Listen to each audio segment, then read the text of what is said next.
Good morning everyone. Ako na si Jane Rose, a merchandiser of KYK. So, this morning ay ako dan i-demo ang kung ay dili siya demo or i-share na ako akong na idea or nahibalaan about sa topic nga gihatag nako. So, ang gihatag nga product na demo nako is gypsum putty o body filler. So, wala man jud tay gypsum putty. So, ang gypsum putty ay murag na bilong tagay na siya sa ABC nga brand feel na ko. So, kung wala man siya, so ako lang ikuan ang concrete putty. So, ani sa dati una sa si body filler. So, si body filler o si concrete putty or si gypsum putty is kuan na sila, same uses lang na sila tanan. So, ang uses nila ani is to even the surface nga naay mga hole, may mga bangag-bangag o katulang mga minor damages lang. So, magsugod ta sa body filler.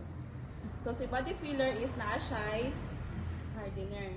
So, ang gamit usually ani niya para ni siya sa mga sa kong nakita sa based akong research o sa ko ang pagkuan is for the metal siya.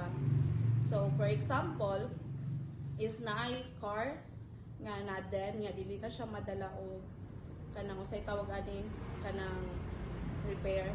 So, pwede din nato dahil gamiton si body filler.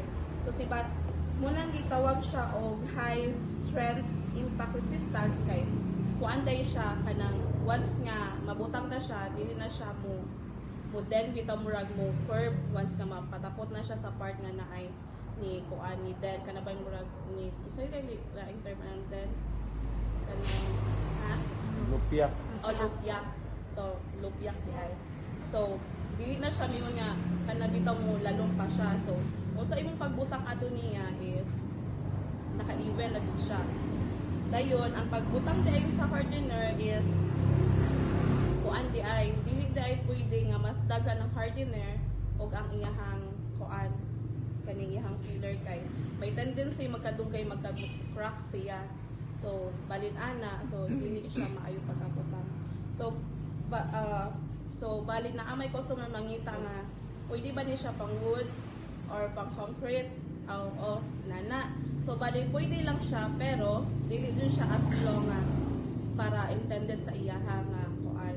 Pero pwede na gyapon siya magamit pero dili long last ang iyahang ay iyahang durability.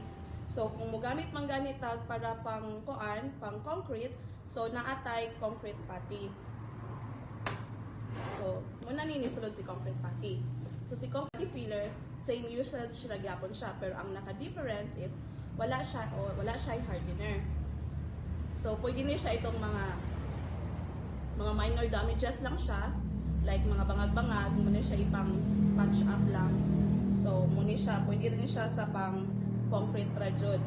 So, di siya pwede pang wood or katong mga metals kay mo tangtang ramugod siya pagka long run mo. Tapos man kani siya pero patangtang rajod siya.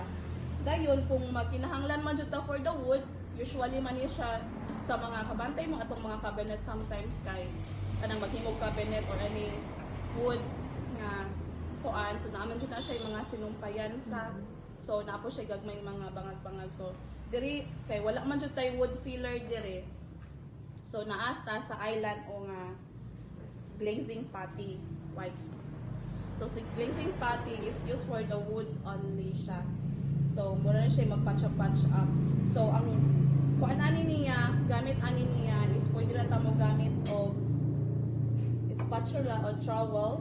Then, kani siya is for the hardener o dire sa body filler. Kay, i-mix man mo siya.